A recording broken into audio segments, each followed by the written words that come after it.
Hello दोस्तों, welcome to our channel SMKK। पहली बार आए हैं तो चैनल को सब्सक्राइब जरूर करें और शेयर मार्केट की नई नई वीडियोस के लिए बेल आइकन को प्रेस करके और ज़रूर सेलेक्ट कर दें। तो दोस्तों, आज निफ्टी फिर से नीचे ही गया। मतलब स्टार्ट जो हुई थी वो हरे रंग में हुई थी, लेकिन लास्ट में जाते जाते 0.21% डाउन हो गया। बहुत बड़ी गिरावट नहीं है, छोटी बहुत गिरावट है, लेकिन जो एक पॉजिटिव सेंटीमेंट चल रहा था, अगर आप 5 दिन की परफॉर्मेंस देखो तो ये देखिए ऊपर जा रहा था और लगातार 7 दिन मार्केट ऊपर गई थी।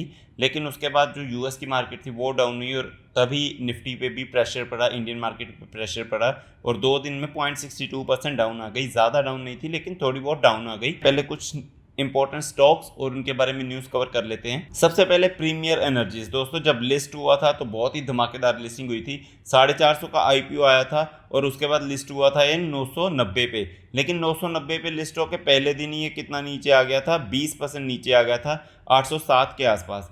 और कल के दिन मतलब 3 तारीख को लिस्ट हुआ था, 4 तारीख को थोड़ा सा ऊपर गया, 807 से कितना गया 4 तारीख को, 841। लेकिन आज इसने शानदार तेजी दिखाई और 1000 क्रॉस कर गया।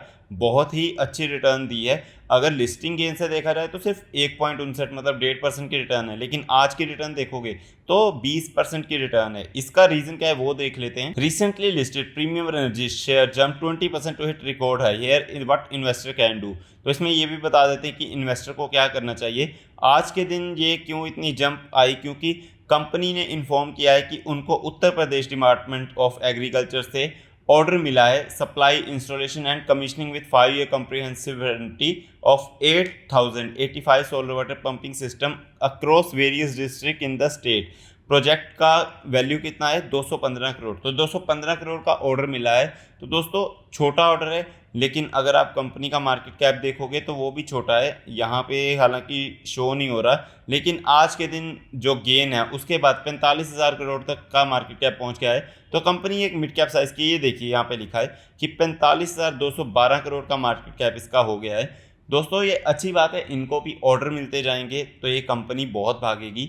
और अभी क्या करना चाहिए, तो बहुत सारे एनालिस्ट बोल रहे हैं कि जिनका लॉन्ग टर्म का व्यू है और थोड़ा रिस्क ले सकते हैं उन्हें कंटिन्यू करना चाहिए, उन्हें तो नहीं छोड़ना चाहिए, क्योंकि ये स्टॉक पॉजिटिव लग रहा है। लेकिन जो लिस्टिंग गेन के लिए आए थे उनको काफ़ी अच्छा लिस्टिंग गेन मिल गया है, वो प्रॉफिट बुकिंग कर सकते हैं। लेकिन जिनका लॉन्ग टर्म का व्यू है वो बने रह सकते हैं। कंपनी फ्यूचर में, भविष्य में अच्छी रिटर्न्स दे सकती है। तो दोस्तों, ये रही प्रीमियर एनर्जी की कहानी। अभी तो स्टार्ट हुआ है, अभी आगे धीरे धीरे इसको ऑर्डर अगर मिलते जाएंगे तो ये स्टॉक बहुत ऊपर जाने का दमखम रखता है।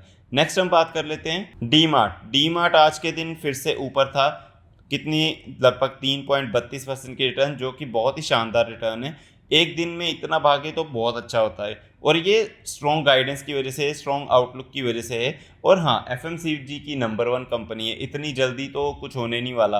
काफ़ी टाइम तक अगर आप देखोगे तो एक साल में इसने 40% की लगभग रिटर्न दी है, लेकिन 5 साल की परफॉर्मेंस देखोगे तो यहाँ से देखिए 5300 के आसपास गया था, उसके बाद से अभी ऊपर नहीं आ पाया, 1% अभी भी डाउन है, लेकिन काफ़ी टाइम तक ये नीचे ही चलता रहा। तो दोस्तों, ऐसा ही है, नीचे चल रहा था कोई बात नहीं, लेकिन जब ऊपर आना शुरू हुआ नीचे से तो उसके बाद से इसने 42% की रिटर्न दे दी है।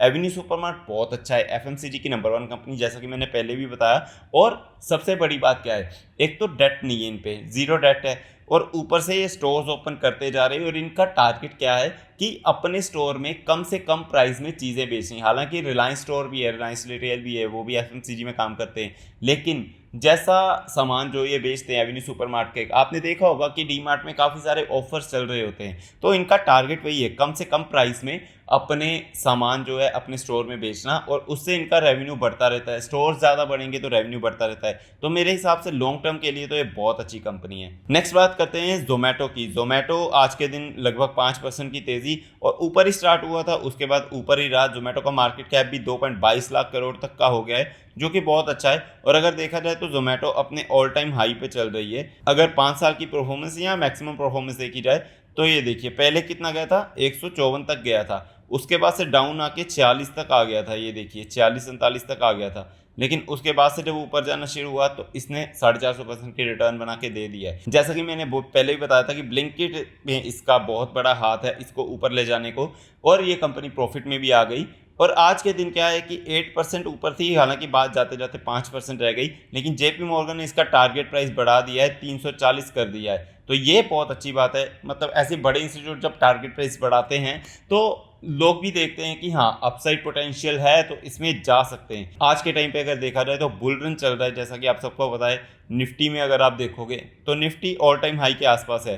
5 साल की परफॉर्मेंस देखोगे तो ये देखिए निफ्टी टॉप पे है। तो दोस्तों बुल रन चल रहा है, बुल रन में काफ़ी ज़्यादा फायदा होता है ऐसे स्टॉक्स को। अगर टारगेट प्राइस ऊपर का मिलता है तो ये कहीं ना कहीं से पहुंच ही जाते हैं। नेक्स्ट बात करेंगे आरवीएनएल। आरवीएनएल काफ़ी टाइम से नीचे चल रहा है, मतलब ऊपर नीचे, ऐसा नहीं कि नीचे चल रहा है। एक साल में अगर देखोगे तो 271% की रिटर्न अभी भी है, लेकिन पिछले एक महीने की परफॉर्मेंस की बात करें तो सिर्फ 5% की रिटर्न है। और सिर्फ 5 इसलिए बोला, अगर टीसीएस जैसे स्टॉक में होती तो 5% कोई बड़ी बात नहीं थी, लेकिन आरवीएनएल ने इतनी ज़्यादा अच्छी रिटर्न दे दी है ना कि ये 5% बहुत छोटी लगती है।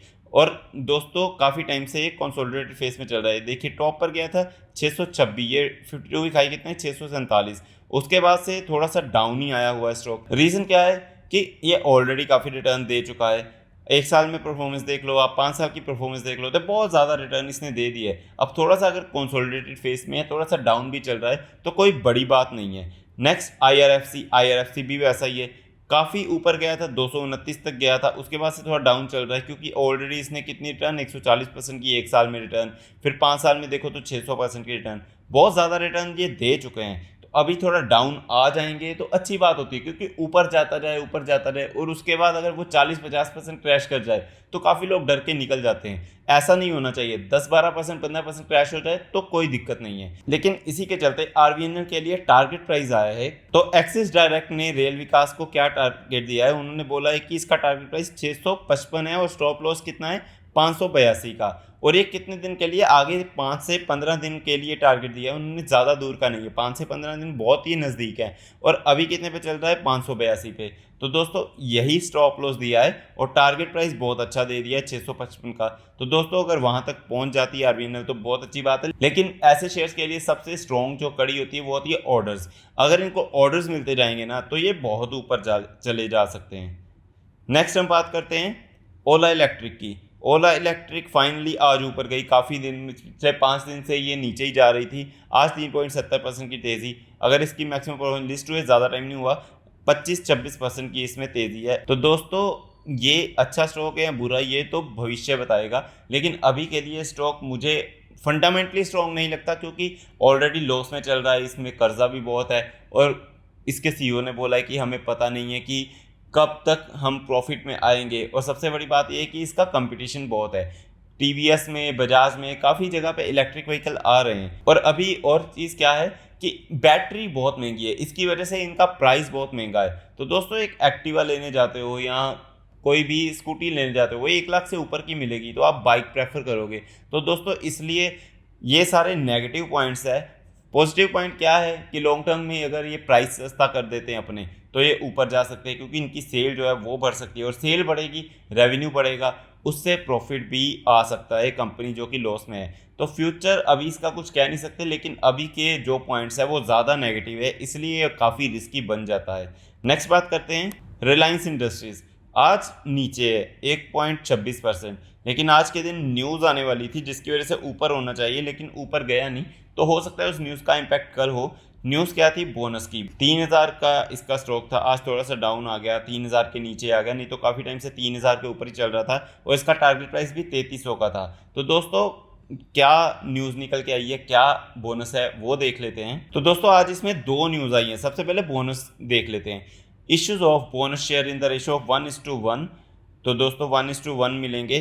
फेस वैल्यू कितनी है 10 की, फेस वैल्यू अभी भी 10 की है, मतलब इन्होंने कभी स्प्लिट नहीं दिया। बोनस 7 साल बाद मिला है, 7 साल पहले भी बोनस आया था।